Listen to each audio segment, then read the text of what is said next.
Hello, everyone. Welcome. So we're just starting. We're waiting for some more people to join. So if you want, you can pour your first wine, but we'll begin shortly. Thank you all for being here. Oh, hello, hello, hello. Oh.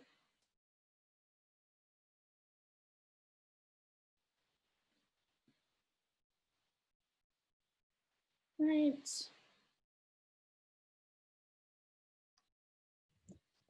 If you want to type into the chat box, where are you all joining us from?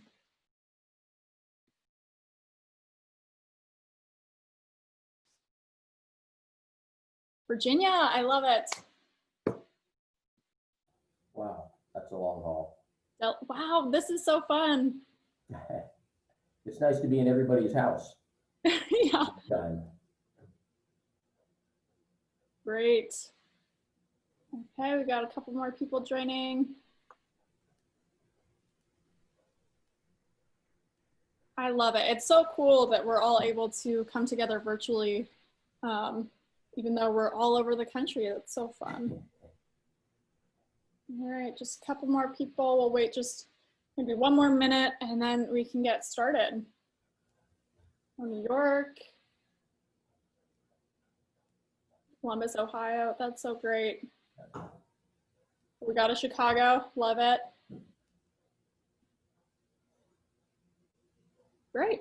All right. Well, you know, it's 5:02. I don't know about you guys, but I am ready for some wine. Thank you all for joining us for our second virtual wine tasting. We had so much fun last time, and it's so nice to see everyone.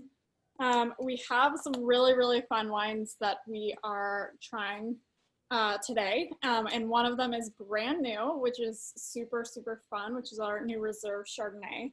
And I do think that this is such a good overview of what Klein can do, everything from, you know, your classic varietals like a Chardonnay to, you know, something that's so tied to our history, which is that Zinfandel, and our history with the Rhone Rangers with the Syrah. So I'm super excited about this tasting. I think it's such a good representation of what we do. All right, we got some more people joining. Welcome, welcome everyone.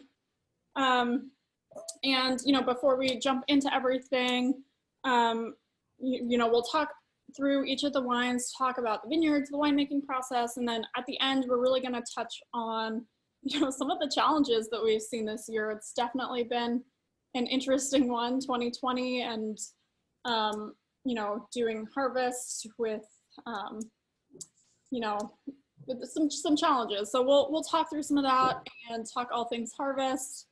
And with that, you know, it looks like we have a great group of people here, and we'll start with some introductions for those of you who don't know who is all on this call. So first of all, I am Megan Cline. I'm part of the second generation here at Klein Family Cellars. I have been working with my family for the past 5 years. But before that, I was also working in wine. I was working down in Santa Barbara, and I went through my sommelier certification, and I thought, if I want to be in wine, Sonoma is definitely the place to be. And I'm so glad that I came back. It's so fun working with the family, and just, it's been fun. I've been touching every part of the industry, from marketing to, you know, working with Charlie and the vineyards, and to the hospitality side. So it's been really, really fun for me, and I'm really happy to be here. And we are here with my sister, which Hilary is also part of the second generation. Hill, take it away. Yeah, sure. So hi, everybody. My name's Hilary. I work at Klein Cellars. Similar to Megan, I've been here for about 5 years. I think she's done more of the flowery parts, like the wine tasting and marketing and the hospitality. And I feel like I've stuck to the real practical side of things. So I do sales and bottling mostly. And then I'm here with my boyfriend Peyton. Hello. It was a work from home day, so I couldn't leave him out of the tasting. So he's joining us, and he worked his first harvest this year also at a different producer. So we got to show him some Klein wines today. So yeah. Well, and Hill, you also have worked at other wineries, right? So in all different kinds of capacities as well. Yeah, true. Yeah, I did a harvest here in Sonoma at a different Pinot Noir and Chardonnay producer called Sojourn. And then I also worked in New Zealand. I did a harvest working with Sauvignon Blanc over in New Zealand. So yeah, definitely kind of looking at the different sides of it, viticulture and winemaking. So yeah. And we are also here with our winemaker, Charlie Tsegeletos, the one and only. He has been with Klein for 19 years, Charlie. 19 harvests. Maybe, yeah. 19 harvests. And I've actually been a winemaker for almost 40 harvests. And my last 2 jobs have taken up 34 of those harvests. So been pretty consistent for these last 3.5 decades. But I grew up in Northern California. I've got a Greek dad and an Italian mom, so there was always wine on the table. I went to UC Davis, studied ag science and plant science. When I graduated, I started off as an apprenticeship with a tiny little winery in San Jose, where we made barrel fermented Chardonnay and a couple other things. And I sort of moved up to a couple more wineries. And the winery before this was a real large winery. I was director of winemaking for Glen Ellen Winery, where we had a huge research budget. So it really helped me sort of fine tune some of these winemaking skills. That once that winery sold and moved away, and I talked to Megan and Hilary's dad, Fred, and he hired me on as winemaker here. A lot of the skills that we picked up with some of the larger wineries translated into our wonderful heritage fruit and stuff. So it's been 19 years making a lot of fun wines here at Klein. Thanks, Charlie. So before we jump into the fun stuff, which we all are ready for some wine, I just want to let you guys know, feel free to use the chat for any questions, comments. It doesn't have to be wine related. It can be, whatever is on your mind. We want this to be fun and more of a discussion. So with that, Charlie, I will have you kind of do an overview of the 3 wines that we're going to talk about, and then jump straight into the first one. So if you all want to pour that Reserve Chardonnay into your glass, we will get started with that. Okay, so like Megan said, we've got 3 kind of fun wines in front of us here, new releases. The first one we start with is our Reserve Chardonnay, the 2019, first time we've ever made a Reserve Chardonnay out of the 11 vintages that we made for Klein. Then we're going to jump into a special Zinfandel blend. It's actually a blend of 3 of our oldest sort of revered Zinfandel Vineyards, and we'll talk about that too. And then we've got a real limited production Syrah that comes from back behind the winery on a real volcanic hillside where it's difficult to keep water in those grapes, just get great concentrated flavors, and we'll try that one too. So shall we start it off with the Chardonnay? Yeah, great. And I'm gonna share my screen. I have a fun little visual as well. So Charlie, you just jump right in and I'll put this up. Okay, so this is we've made 11 vintages of Chardonnay. The grapes were planted back in the early 90s. A lot of those grapes were sold to other well-known wineries before we started making our own Chardonnay. And then in 2019, this one we have right here, 300 cases of our first Reserve Chardonnay. The Chardonnay, it's 100% Chardonnay. It comes from, you see the little Sonoma coast arrow going there. It comes from a specific area within the Sonoma coast, which is called the Petaluma Gap. And Megan, were you going to talk a little bit about the Petaluma Gap? Yeah, but feel free to give some overview of it. Go ahead. Well, in Petaluma Gap, we have a few ranches, but one of them we call Catapult. It's called Catapult because we built a catapult there that we use to launch bags of sand and stare at while we're drinking our wine and stuff, which is really fun. But it's an absolute beautiful 600-acre ranch, hillsides, different exposures. About half of that is planted to grapes, the largest being Chardonnay, and followed by Pinot Noir, and then followed by Syrah. And it's in that Petaluma Gap region, which is one of the newest AVAs in America, and it's really known for the wind that comes whistling through there. It's a very cool region, so the fog sits on those vines often until midday. In addition to that, having the wind come out from the Pacific Ocean and blow through there, it also slows down ripening. So what you get is an ideal climate for grapes that don't need a lot of sunshine. Grapes like Chardonnay and Pinot Noir, and even Syrah to a certain degree, they don't need a lot of sunlight to get ripe, so you get long, cool growing season. You just get some wonderful flavors. So knowing we've been making the Chardonnay for a while, we wanted to make a reserve style. So out of the dozen blocks of grapes we've got there, we selected 5 different blocks, and we treated them a little different for this reserve, and we made sure there wasn't a third cluster on the canes. We had a little bit smaller crop, so the vine would focus on ripening those clusters a bit. And we opened it up, pulled some leaves, with the help of our sheep and goats, but also a little bit by hand too, to give it some of these riper flavors. So I'll just jump right into what we did with this thing. These grapes are hand picked. They're coming from our estate vineyard, the Catapult. We went right to the press after we destemmed them. We didn't crush them at all because we wanted to minimize any sort of bitter elements we might get out of the skins or seeds en route to the press. We pressed it. We fermented it in a combination of barrel and stainless steel. It went through 100% malolactic fermentation. What a malolactic fermentation can do is it can give the wine a little bit of a buttery character, but in the case of this wine, it gave it a real, a rich, almost a honey note to it. So I think with this, what are the flavors I'm getting out of it, and it's just like a luscious honey, but then there's a wonderful peach note to it too, and a little bit of a pear also. So it saw some nice French oak barrels. Yeah, good start. Yeah, I think it's a delicious wine and really different from our just normal Klein Chardonnay. Hill, I would love your thoughts on the new wine and what you think makes it special. Yeah, so I think that as Charlie was saying, the region where we grow it, the Petaluma Gap, is so unique, and it just, as you mentioned, recently became AVA because of that, because the winds there make that area so much different than the rest of the Sonoma coast, and the cooler climate really does preserve that acidity, and then the complexity is really there because of the wind that constantly is hitting the grapes throughout their growing season. So they actually develop a thicker skin on them, and that really comes through.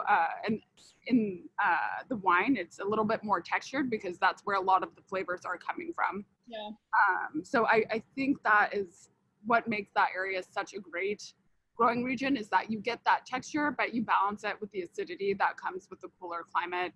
And that's what I really love in this Chardonnay. I was super excited that we made it because I love Chardonnay, and I think Petaluma Gap region of the Sonoma coast is one of the most exciting places where people are making Chardonnay from right now. Yeah, I completely agree, and I think it's such a special wine. How about for pairing? Do you guys have any like fun thing that you would pair with it? I know what I'm pairing with it, and I will share some of my favorite pairings, which is the sweet Maui onion chips that I'm eating right now. They work perfectly with this Chardonnay. Very, very nice. And I'm pairing it with nothing, which is working very well too.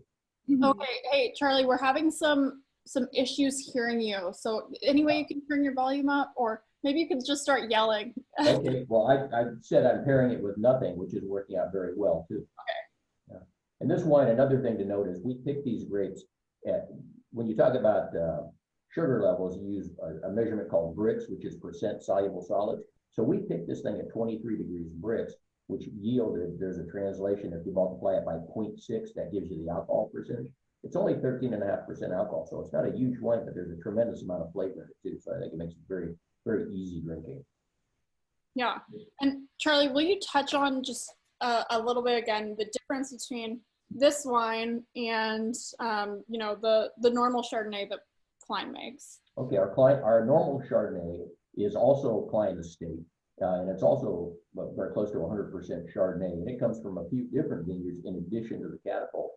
So with that one, that's also fermented in a combination of barrel and stainless steel, but it only goes through about 40% malolactic, so it isn't quite as round. It's a little bit bigger. We pick it a little bit riper. There's all sorts of wonderful tropical and citrus flavors in that one too. Yeah, I mean we're We're farming the grapes the same way. There's no pesticides, no herbicides used. We're big on compost piles. We're going to touch on this a little bit later, but we've got 3,000 sheep that we put out there to eat the weeds a few times a year. You know, not when the grapes are nice and sweet, when they like to eat those. So we'll put them in at times when they don't want to eat the grapes. And we do really interesting things like grind up oyster shells and grind up crab shells and add that to the soil. And that produces, that chitin gets mixed in, and there's actually a bacteria that eats the chitin that is really hostile to things like to nematodes and other things you don't necessarily want bothering your grape vines. So we've kind of found a natural way to deal with that. So that's a big part of how we farm.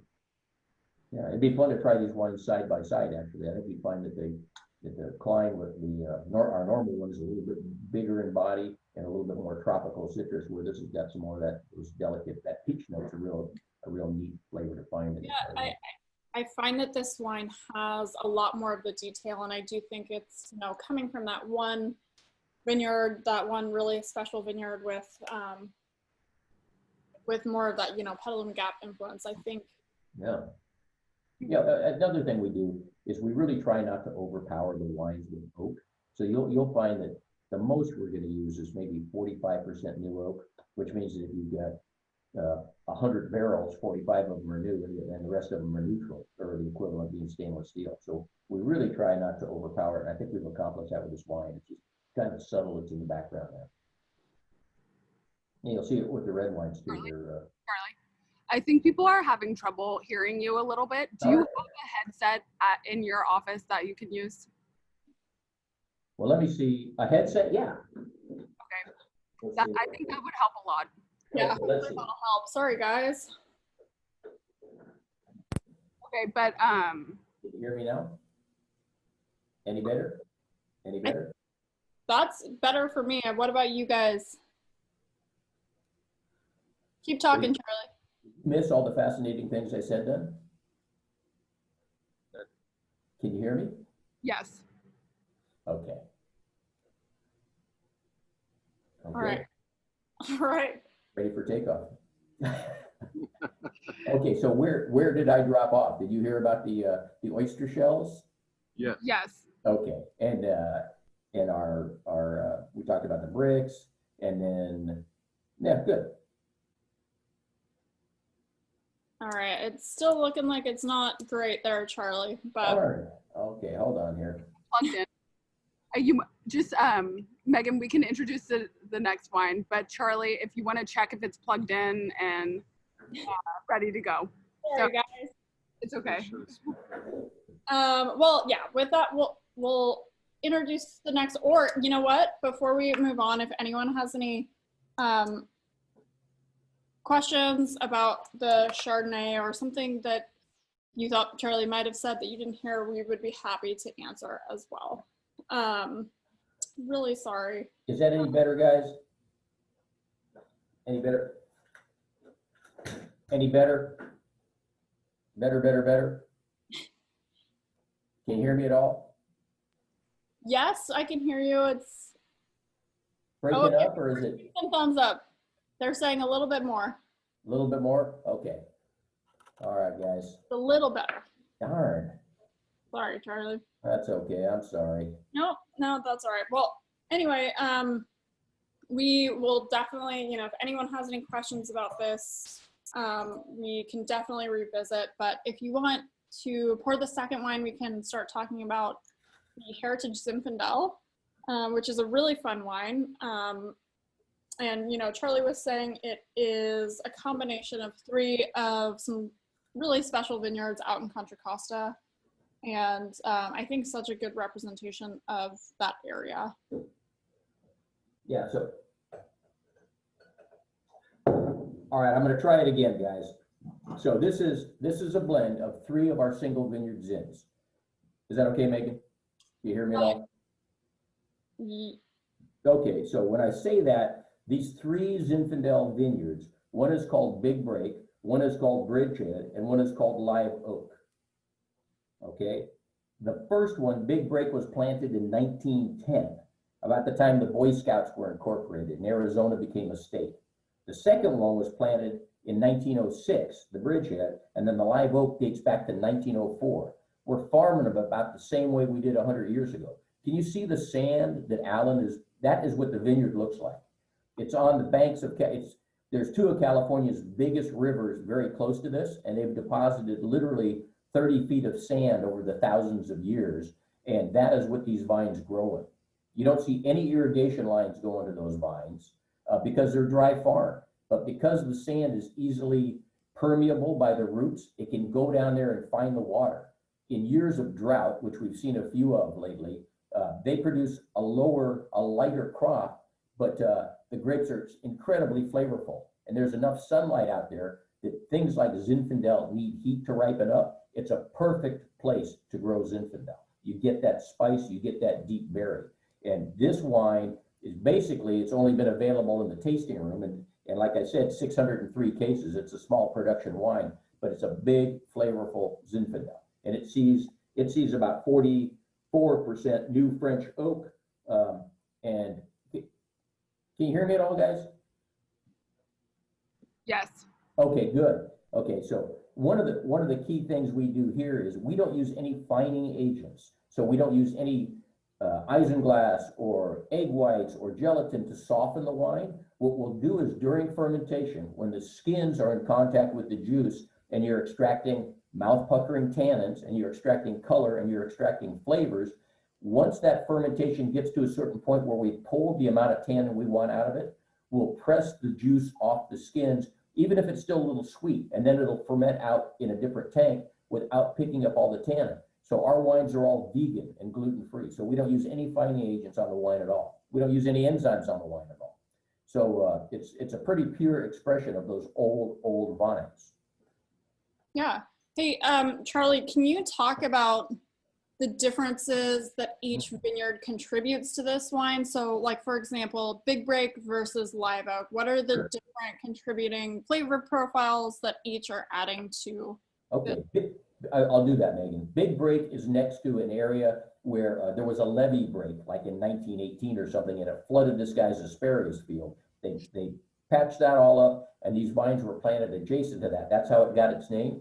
But around Big Break, there are some eucalyptus trees that add an interesting spice to that particular vineyard. But there's also, that tends to be a fairly rich and tannic. We get a good tannin, a good strawberry, and a spiciness out of that Big Break. And that Big Break is 56% of this blend. Okay, then you go to the Bridgehead, which is separated from Big Break by a railroad track, but it's still in that same deep sandy soil. This is the one that was planted in 1906. It's just all about strawberry over there.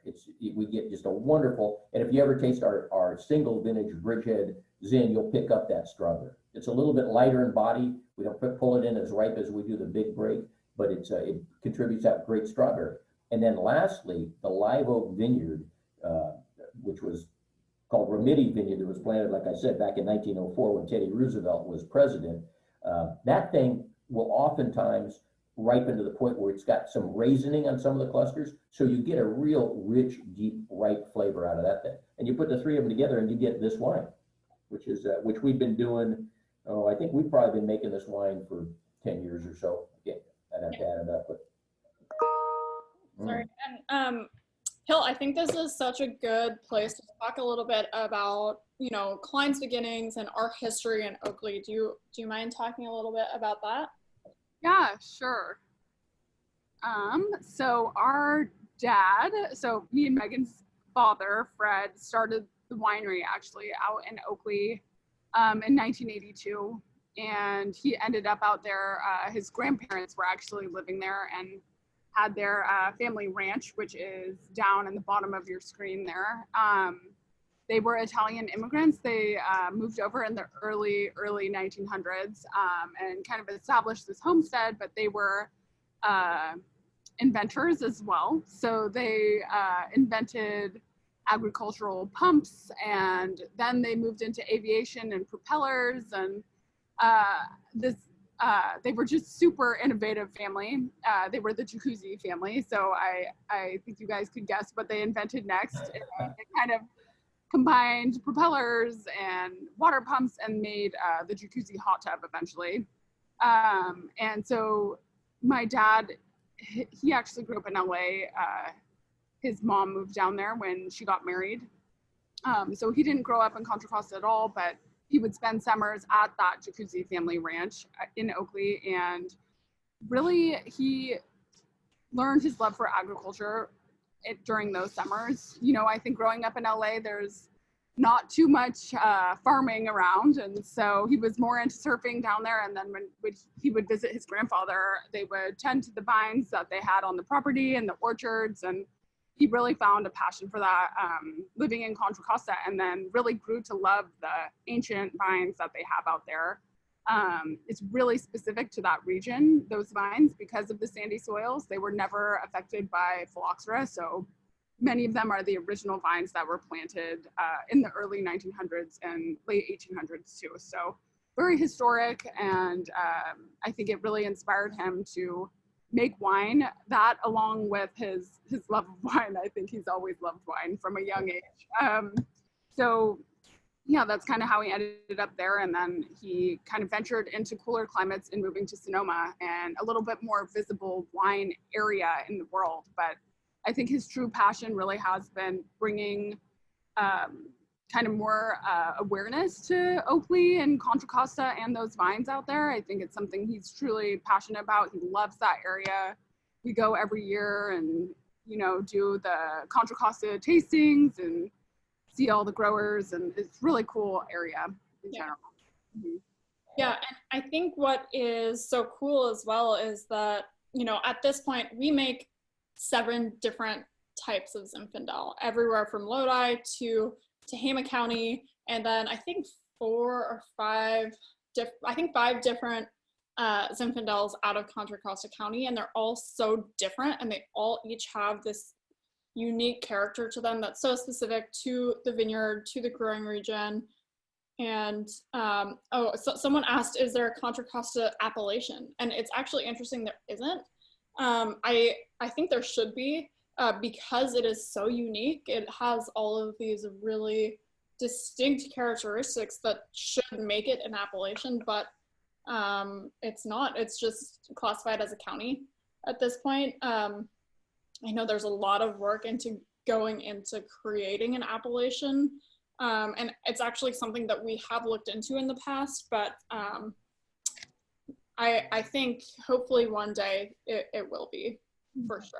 Okay, Megan, on that point also, so I think a lot of new producers that are kind of gaining a name for themselves are discovering Contra Costa as a growing region. I think you can get really high quality fruit, and there's interesting varietals out there like Mourvedre, which maybe you guys tried when you came out to Klein or have tried at Klein. And those varietals, I think as people learn more and more about wine, are becoming super popular, more so than they ever have been. So Mourvedre and Carignan, and so different producers are going out there, and I think as more producers explore that area, we'll be stronger and be able to create that AVA. Yeah, I completely agree. May I touch on something Hilary said? Yeah. Hilary, she mentioned that the phylloxera can't grow in that sandy soil. So phylloxera is a root louse that got introduced from America to Europe and kind of devastated their vineyards in the 1860s. And what that thing does is it literally kills a vine, and then it walks to the next healthy vine and feeds on that vine's roots until it dies.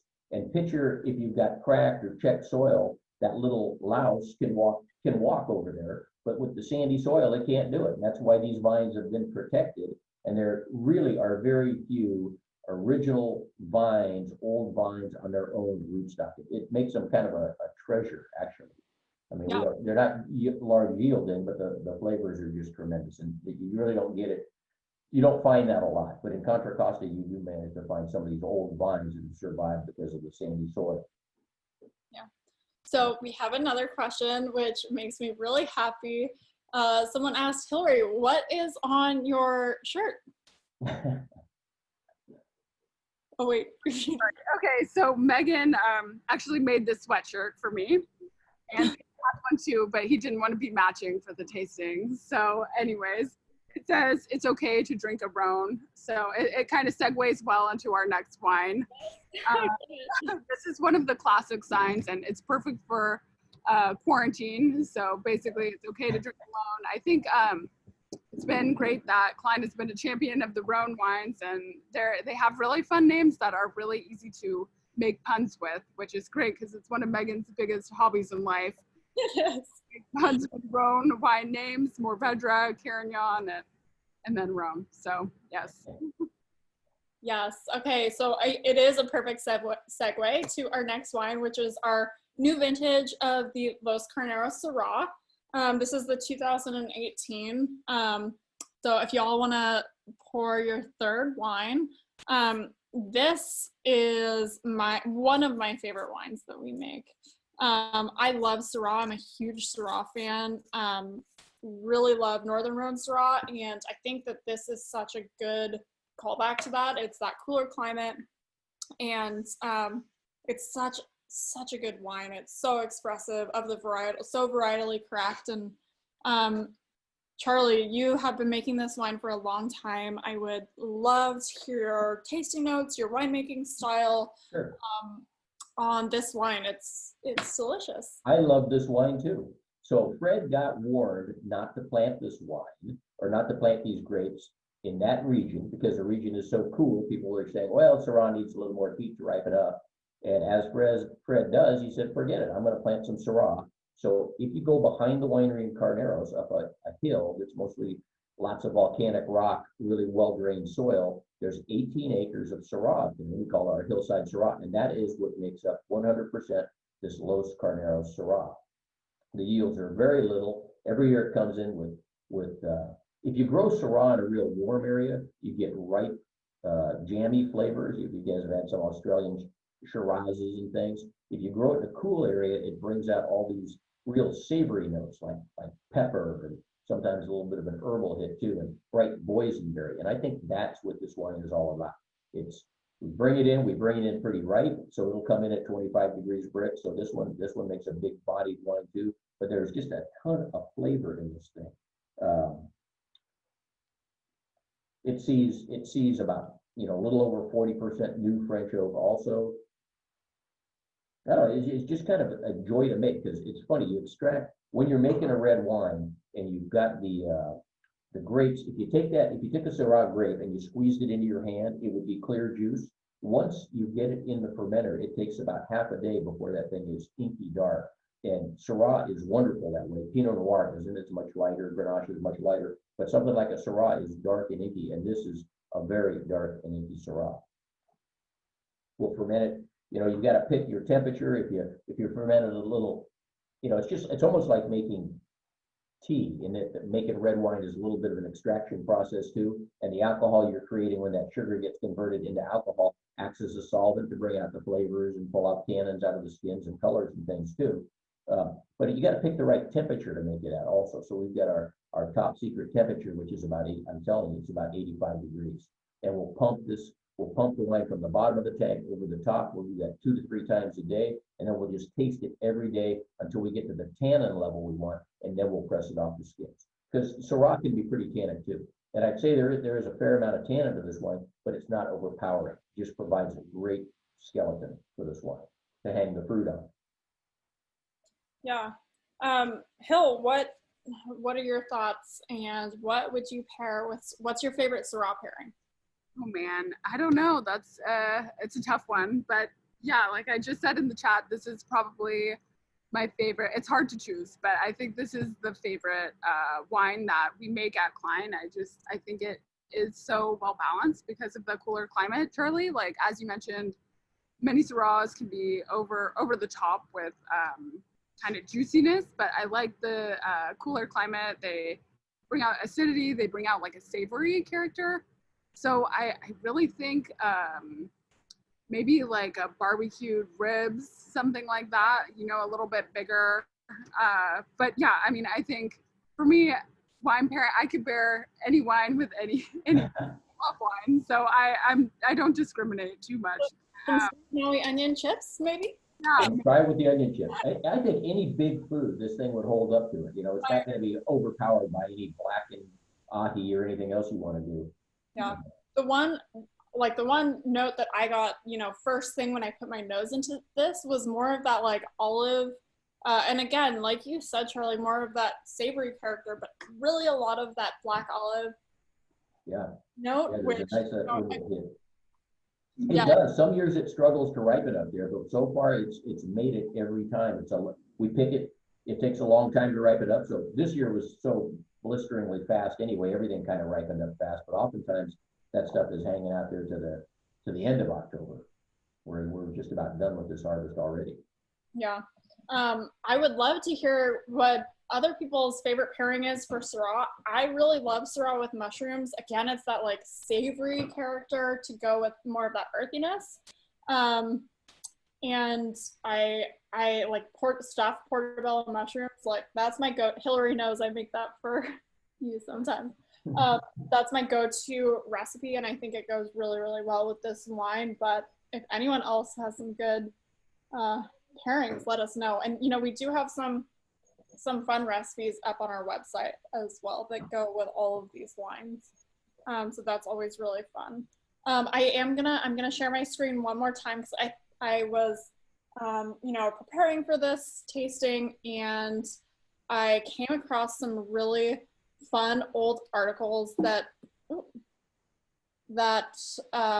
came out right when we moved to Carneros. And like Charlie was saying, people had told my dad that Sonoma was too cold to plant Syrah in, but he was part of the original Rhone Rangers, a group that is all about promoting Rhone wines in the US and, making them more well-known. And he had this love of Rhone wines and, really wouldn't let anyone tell him that it was too cold. And we're so glad that he did end up planting these wines because they ended up being so suited to that climate. And it is such a callback to this Northern Rhone kind of cooler, more old world style. So I just thought this was so fun to kind of take a look back at some of these old articles, and it really calls back when we moved to Carneros and what a big deal that was for us. Fred told me that he had to use a jackhammer to put it. That soil is so rocky up there. He said he had to use a jackhammer to put in some of those end stakes. So it wasn't easy planting the vineyard either. Yeah. Nice. All right.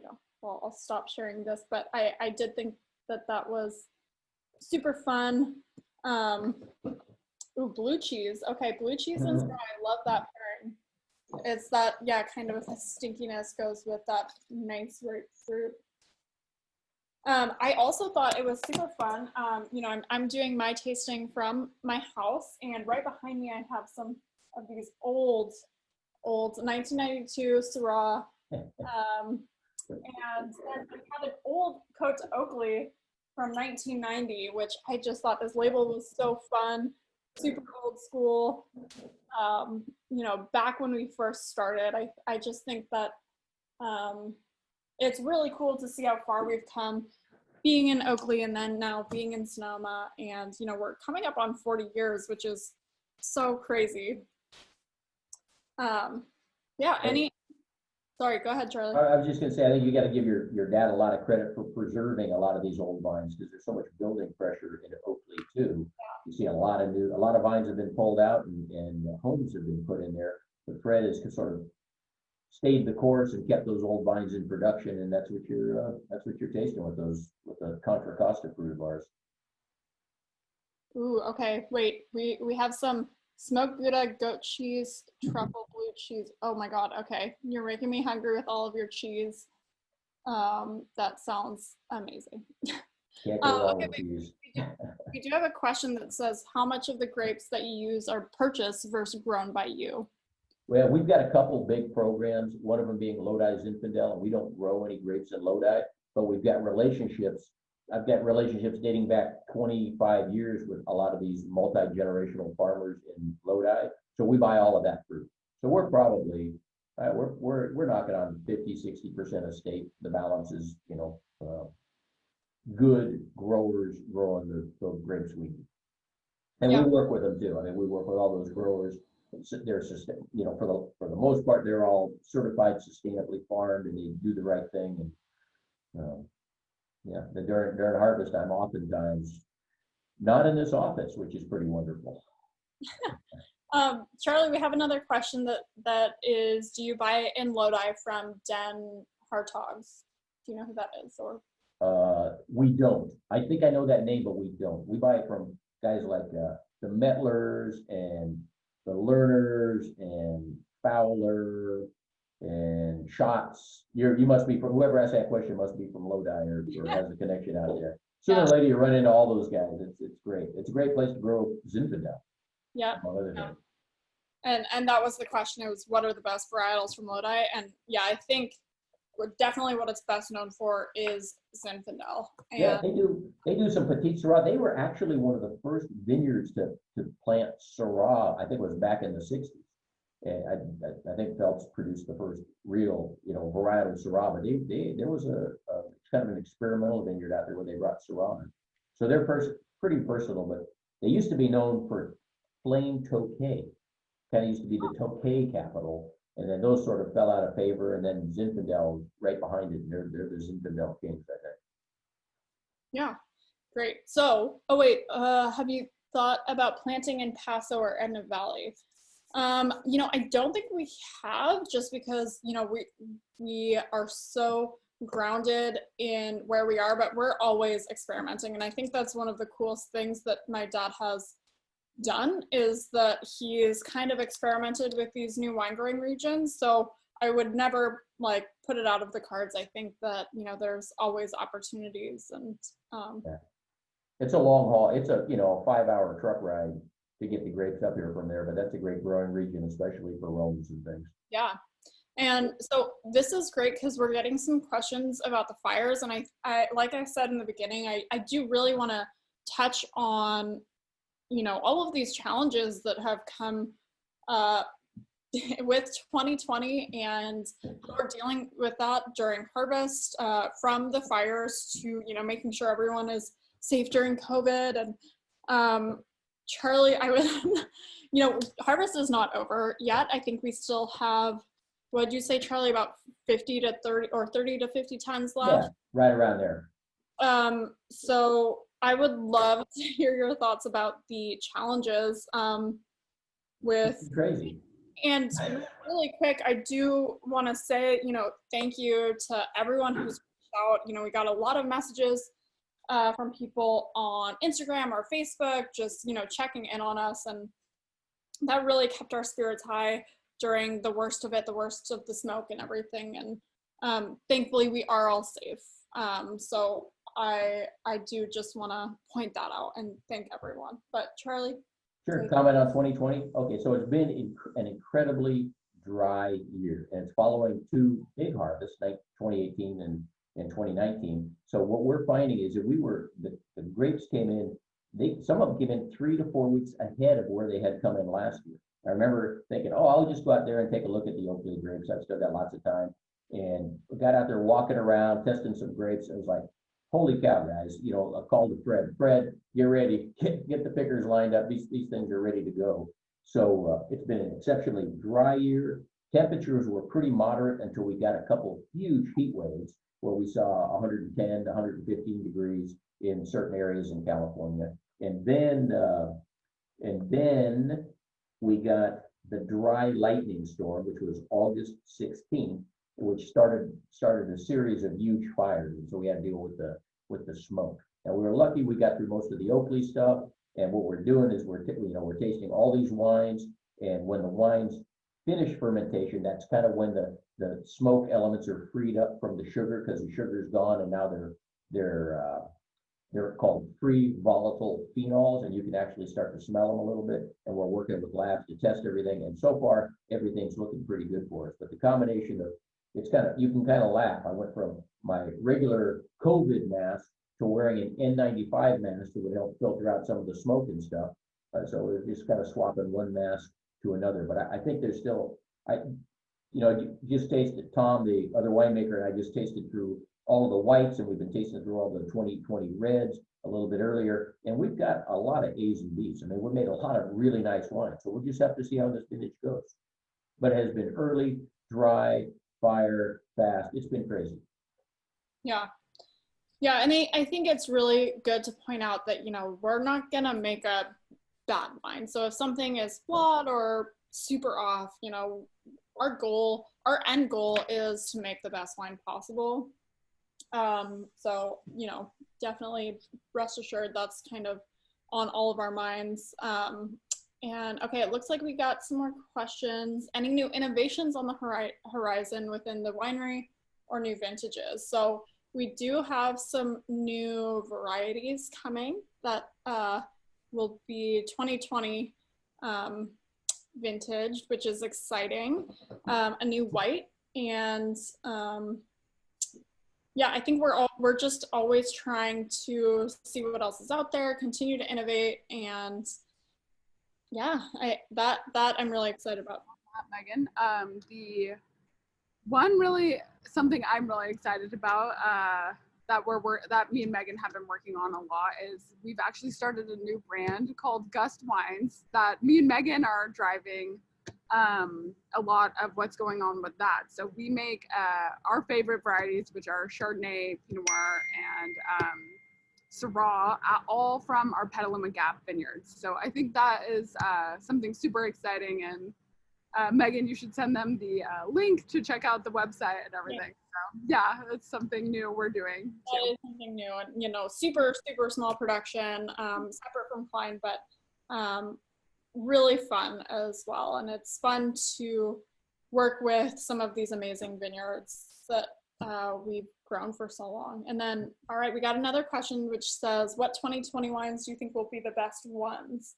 I think we can each answer that. Charlie, what are your thoughts?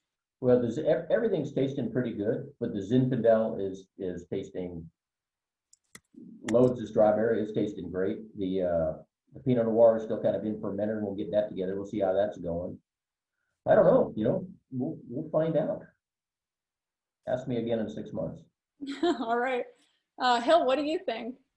Yeah, I would agree with that. I would agree with Contra Costa. I think Contra Costa really thrives in years like this, dry, hot, you know. So I think Morbed and our Zinfandels are going to be awesome from 2020, just because of that sandy soil out there, and the roots go down and have access to water, whereas some of the Sonoma ones, not as much. So I think that Contra Costa is going to blow up in 2020 in a good way.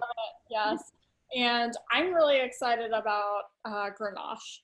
And again, I am like a Rhone freak. I love Rhone varieties, and our Grenache is so good. I'm like a huge fan of it, and tasting through some of it, I'm just really excited. Here's some of my tasting notes. And the Mourvedre Rosé, which we're going to release pretty soon, is spectacular. It's like passion fruit juice. So that'll be a fun one to look at too. Yeah. Awesome. Well, I would love to see any more. If anyone has any more questions, please, you know, feel free to put them in the chat. And I'll keep an eye on that. But until then, we do have another virtual tasting scheduled for November. And it's scheduled for November 11th. And we are going to be trying our Nancy's Cuvée, our Carignan, and the third wine is our Grenache. So there you go. I think 3 really fun wines, and again, kind of calls back to that Rhone connection and the Cuvée. I mean, who doesn't love sparkling? So, and Charlie, you are also doing a really fun virtual tasting with the Rhone Rangers. And it's all about Carignan, and that is on October 29th, correct? I think so, yeah. Yes, October 29th. So, you know, if you're interested in Carignan, which I think is such a fun, underrepresented varietal, then that would be a really fun tasting to attend as well. Yeah. So with that, you know, we did record this entire tasting, so it will be available on our YouTube channel. And yeah, please let me know if you have any more questions. But other than that, any final comments, Charlie, Hill? Oh, thanks everybody for Well, joining I us just- tasting wine. Yes, definitely. And happy upcoming birthday to Robert Davis. We'll see you on November 11th. So Michelle, the next one is November 11th. And we are changing the time from 5 to 3:30 because of daylight savings time. And, you know, a lot of you are joining from the East Coast, and hopefully that'll be a little bit more in line with what you guys are working with. All right. Well, thank you all. Have a wonderful evening. And we hope to see you next time. Thanks so much. Megan, how do they sign up? So we have a link on our webpage. If you go to the wine section, there's a virtual tasting button and you'll see the November kit. There's a link. We'll also send out an email with the next registration for the November. Oh, happy birthday, Nicole. Happy birthday, Nicole. Happy birthday. Yeah, and so we'll send out a registration link. Great. Thank you all so much. And if we want to buy these wines, everything is available on our website. So head to kleincellars.com, head to the wine section. The Chardonnay is hidden. It is in the wine club section because we didn't make very much of it. So we're just giving you guys that fun hint. You got the insider scoop. But thank you again and have a wonderful evening. Thank you. Cheers. Bye-bye. Cheers, guys. Bye-bye.